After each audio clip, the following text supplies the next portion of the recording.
மாரிமக மாயம்மா மனக்குறைய தீர்க்கும் அம்மா இருவெள்ளி விரதஞ்சொல்லி எடுத்து வரோம் முழப்பாரி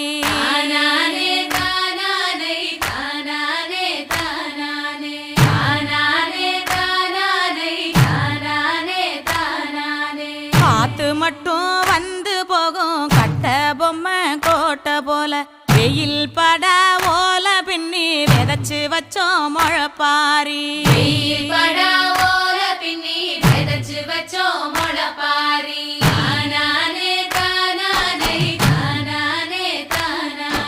நடுவினிலே பொத்தி வச்ச நல்ல நல்ல ஓட்டிலெல்லாம் வித விதமா பயிர் விதைச்சு வெக்காளிக்கு போடுங்கம்மா.